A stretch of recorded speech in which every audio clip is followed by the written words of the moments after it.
Hello, I am Vulk. Welcome to my channel. Since Phil Spencer announced his retirement as the CEO of Xbox, I decided it's a good time to make a video about Xbox during his leadership. But for us to have the full picture, we need to go back in time, a bit before he assumed the role as the CEO, and more exactly, when the Xbox One has been launched. So, let's begin. Ladies and gentlemen, introducing Xbox One. This was the beginning of what became the biggest disaster in Xbox history, and now let's see why. During this reveal presentation, which took place a few weeks before E3 2013, they barely spoke about games, with the main focus being on TV, as the Xbox One has been presented a all-in-one entertainment device. Watch TV, TV remote, TV, television, TV, television. Another big problem was the Kinect. It had success during the late Xbox 360 generation, but more from the casual people, and it was never been adopted by the hardcore gamers.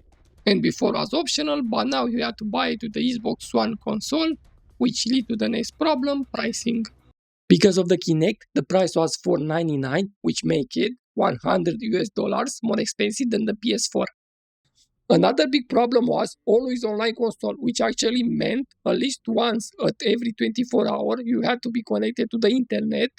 But that wasn't all. This was extended to the physical media. So even if you had bought a game on a disc, you had to activate it online, which also meant you couldn't share that game with your friends because it was linked to your account. So you can tell how that went, especially in 2013.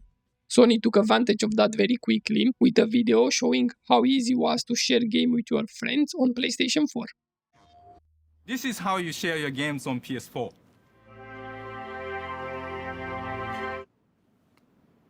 Thanks. Anyway, they made the things even worse without Sony help with this statement from Don Metric. And fortunately, we have a product for people who aren't able to get some form of connectivity. It's called Xbox 360. Right. So stick with 360. That's your message if you don't like it? If you have zero access to the internet, that is an offline device. Besides all that, because they integrated the TV channels directly into Xbox, they had to sign contracts with the cable providers around the world, and that made the Xbox One being available at launch only in 13 countries. This is it, Xbox One.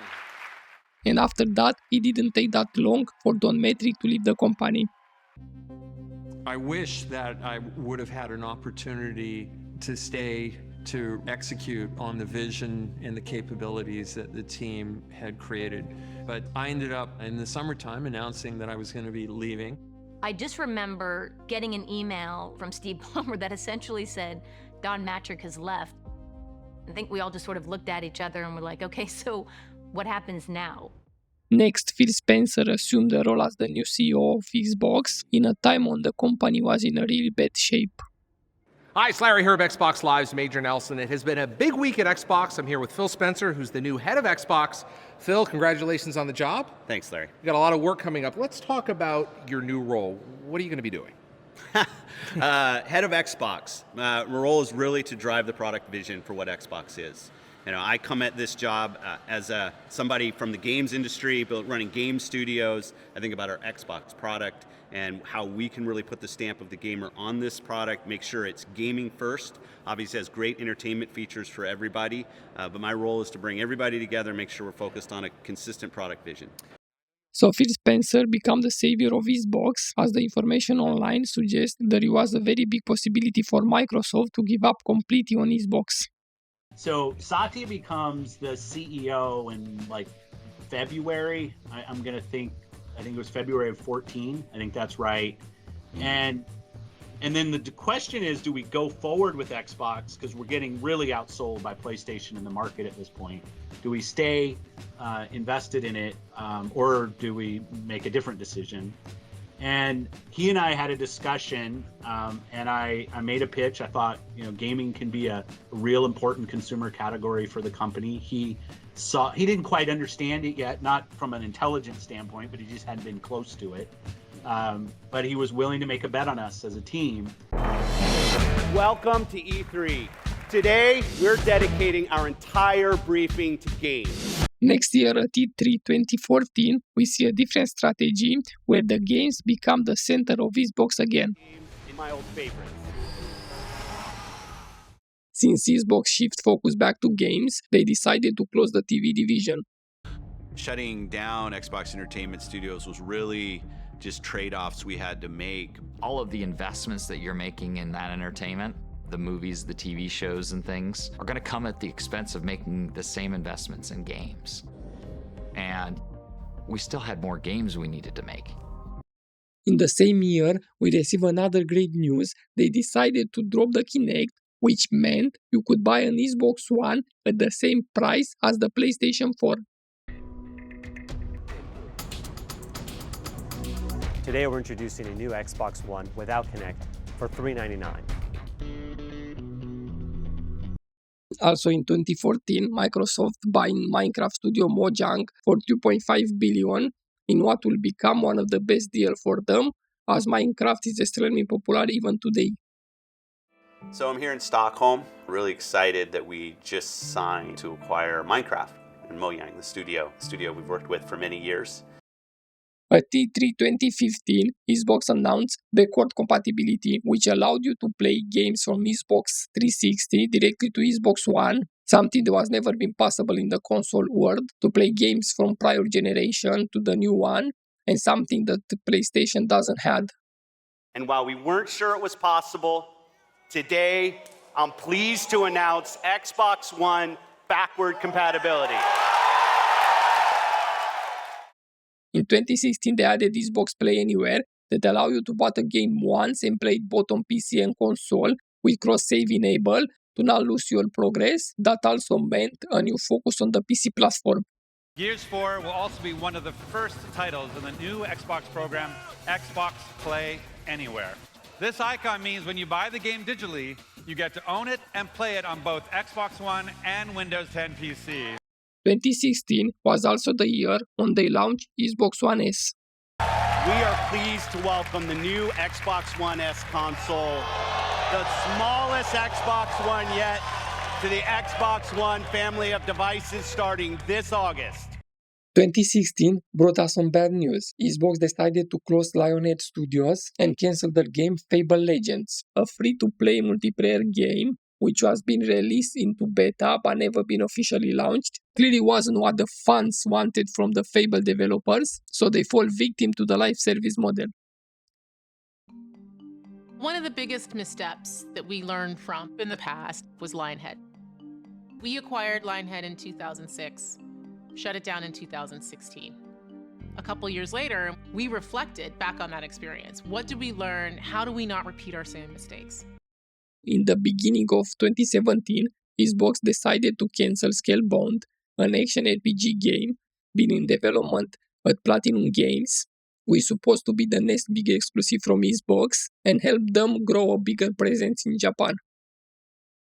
In June 2017, they launched Xbox Game Pass, what will become the best deal in gaming and the most important project for Phil Spencer.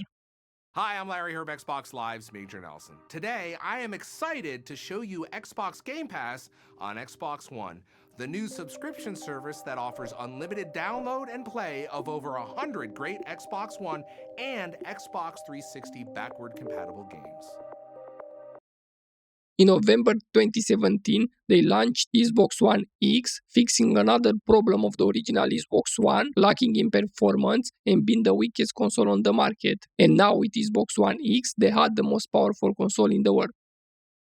In January 2018, Microsoft announced the new step for Xbox Game Pass with Day One games, which meant every game published by Microsoft would be available on Game Pass on Day One. From now on, if you had a Game Pass subscription, you could play any new game from Microsoft without paying extra. On stage at E3 2018, Phil Spencer announced the creation of a new studio and something unexpected, that he bought 4 gaming studios. This was only the beginning of studios acquisition by Microsoft. We know that exclusive games from our Microsoft studios are what originally turned so many of us into Xbox fans. We embarked on a quest to find creative teams.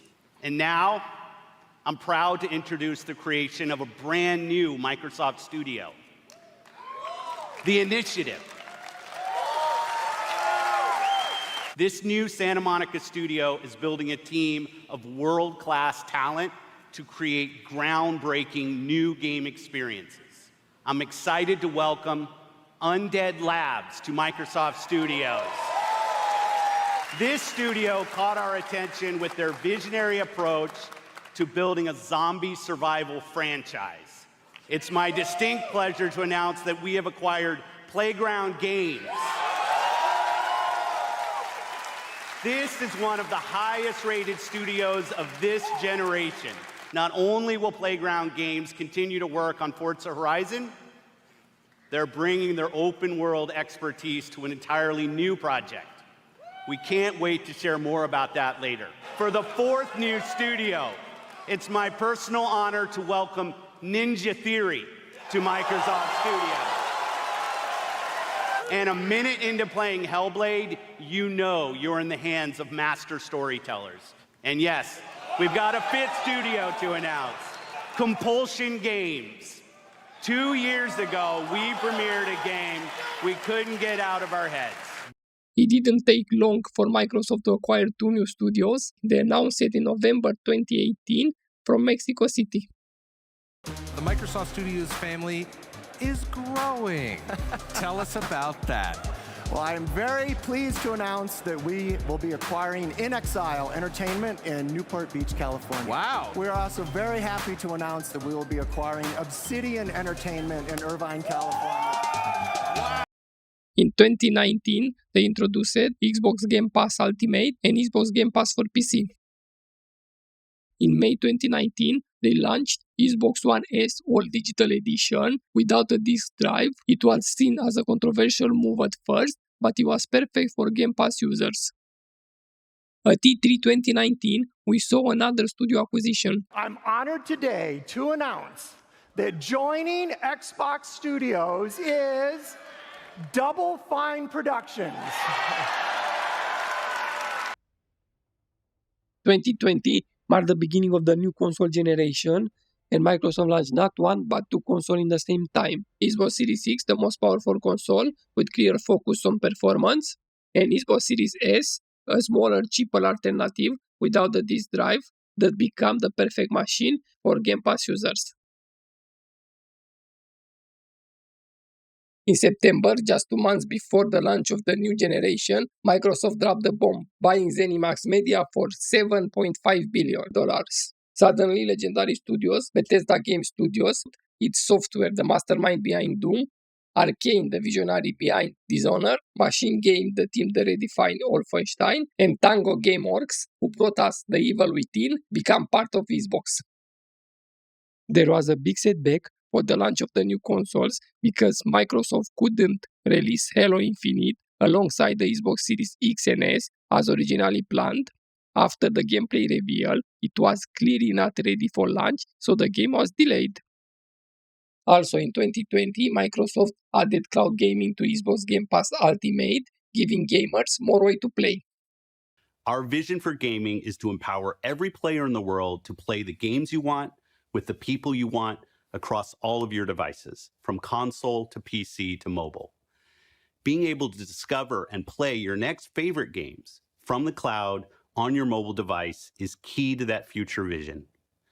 We're entering a new era by bringing cloud gaming to Xbox Game Pass Ultimate on September 15th. In 2021, they started adding Bethesda games to Game Pass and announcing that the next games from Bethesda, like Starfield, will be exclusive to Xbox and PC. So obviously I can't sit here and say every Bethesda game is exclusive, because we know that's not true. There's contractual obligations, but if we're an Xbox customer, the thing I want you to know is this is about delivering great exclusive games for you that ship on platforms where Game Pass exists. And that's our goal. That's why we're doing this. That's the root of this partnership that we're building. Well, we're just getting started, right? But as part of that, one of the things that we're excited about is starting tomorrow, 20 games from Bethesda are actually going to be available in Game Pass, which is just awesome and represents just the beginning of, the collaboration across our teams. In this year, they extended cloud gaming from mobile to PC and console. Second half of 2021 was a huge success for Xbox with the launch of Psychonauts 2, Forza Horizon 5, and Halo Infinite, all three games being well received by fans and critics. Right at the start of 2022, Xbox shocked the gaming world by announcing they were buying Activision Blizzard King. While everyone was focused on Call of Duty, Phil Spencer later revealed that their main goal was actually expanding into mobile gaming, with King's mega hit Candy Crush being a primary reason for the deal. Microsoft announced today it will be buying the video game giant Activision Blizzard, $68 billion deal. The rest of the year was a rough one for Xbox. Starfield and Redfall were both delayed, leaving Xbox with a major lack of big game releases for the rest of the year. Xbox started 2023 off strong with a developer direct focused strictly on gameplay, which ended with the surprise shadow drop of the critically acclaimed Hi-Fi Rush.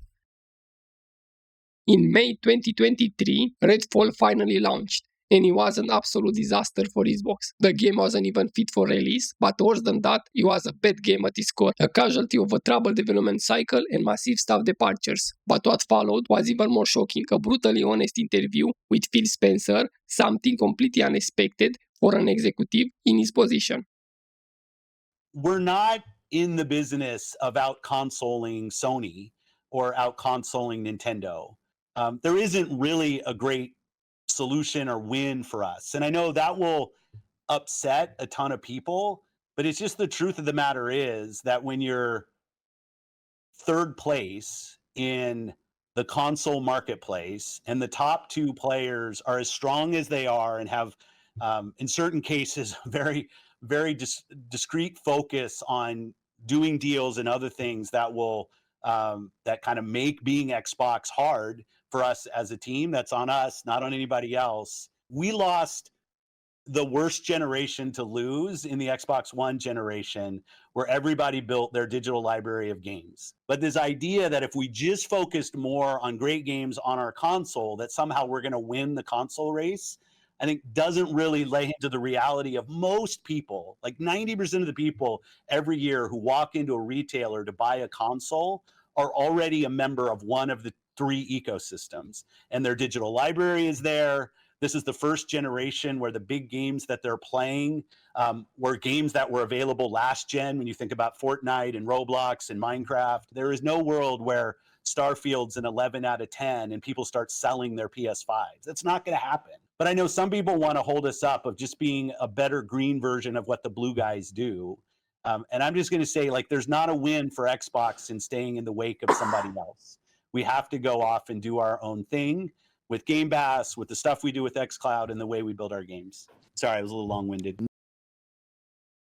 In October 2023, the acquisition of Activision Blizzard King was finally completed after a long legal battle with the FTC, but as massive as this news was, it was completely eclipsed by a monumental leak caused by a massive blunder from Microsoft during the court case. These leaks exposed Microsoft's entire roadmap, revealing future hardware plans like a current-gen console refresh that never actually materialized. It also revealed future game releases, some of which have been since launch, while others were cancelled entirely.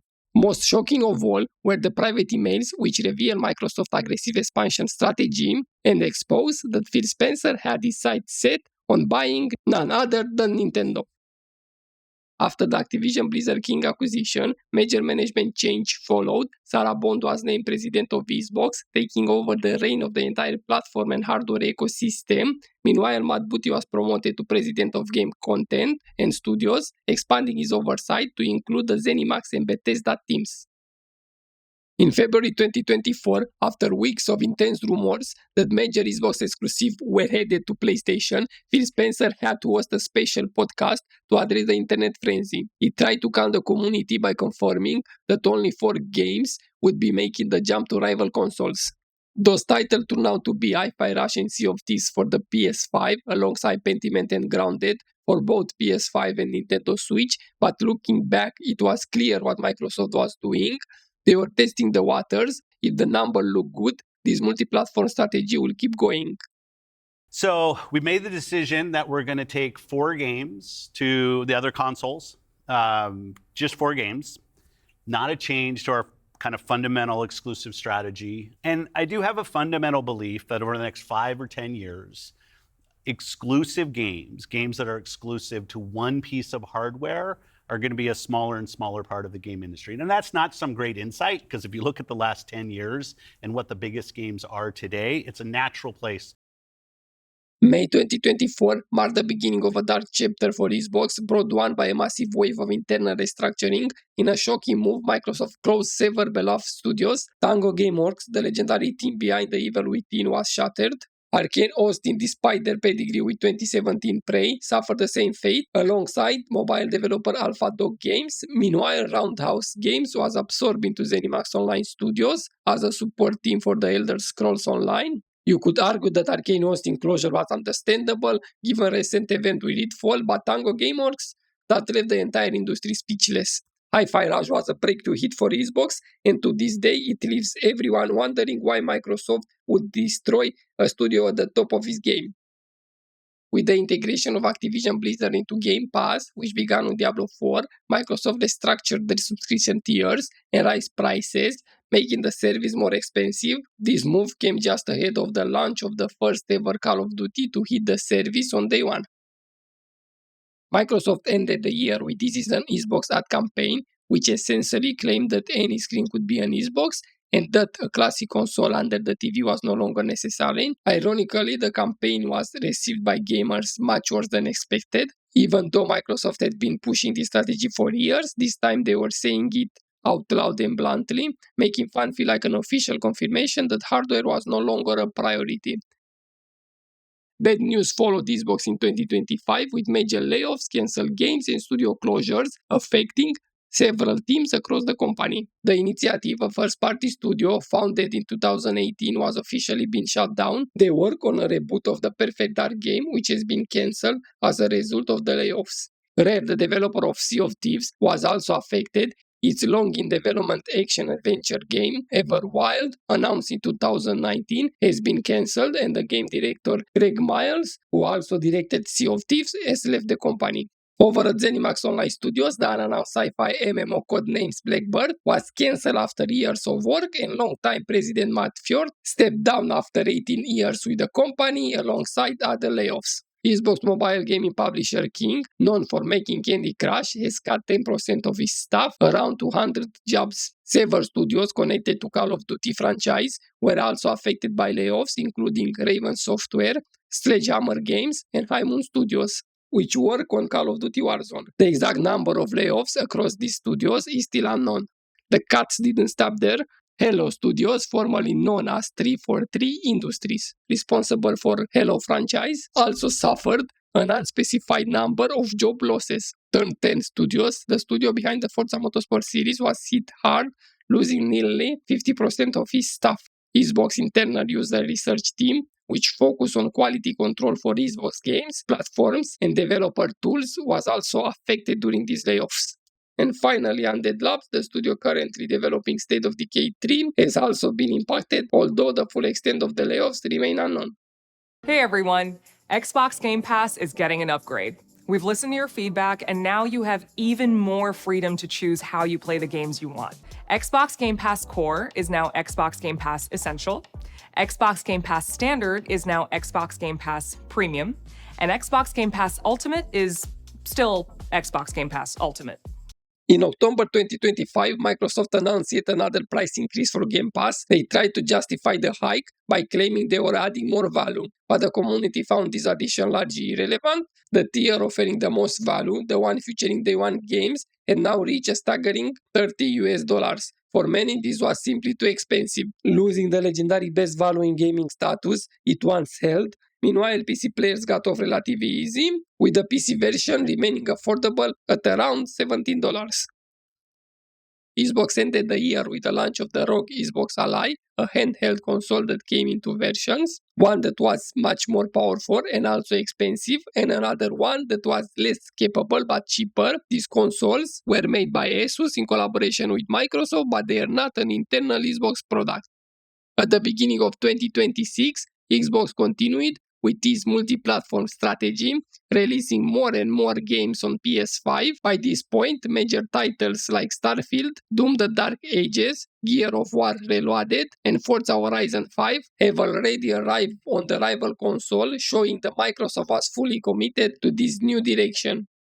On February 28th, we received the massive news that Phil Spencer is retiring. Within just a few days, Xbox will have a new leader, Asha Sharma, the former president of Microsoft Core AI product. This came as a huge surprise, as many expected Xbox president Sarah Bond to take over the CEO role. Instead, it was announced that she will also be leaving the company, while Xbox Game Studios head Matt Booty is being promoted to Chief Content Officer to work closely with Sharma.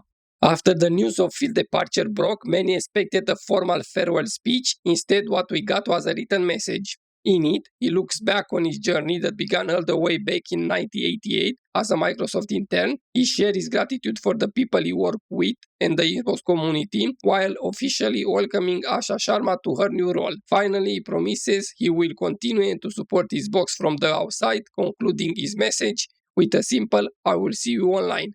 After that, a message from Xbox President Sarah Bond followed. In it, she highlights the growth of PC and cloud gaming and confirms that the next Xbox console is already well underway. She explained that after navigating the massive Activision Blizzard acquisition, is the right time for the new leadership. She will briefly stay on as a special advisor to Asha Sharma. She also thanking Phil Spencer for his mentorship and friendship over the years.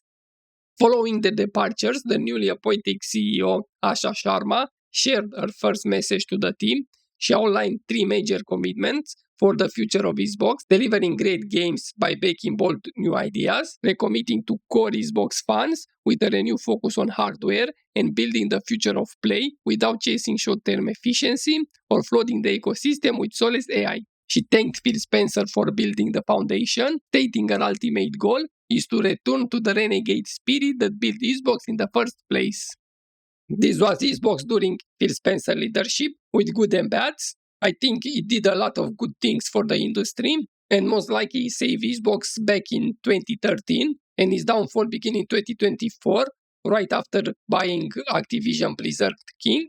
One thing is clear, that Phil Spencer multi-platform strategy made people less willing to buy an Xbox console, as you can play the games anywhere. And many people fear that Xbox will no longer exist in the future.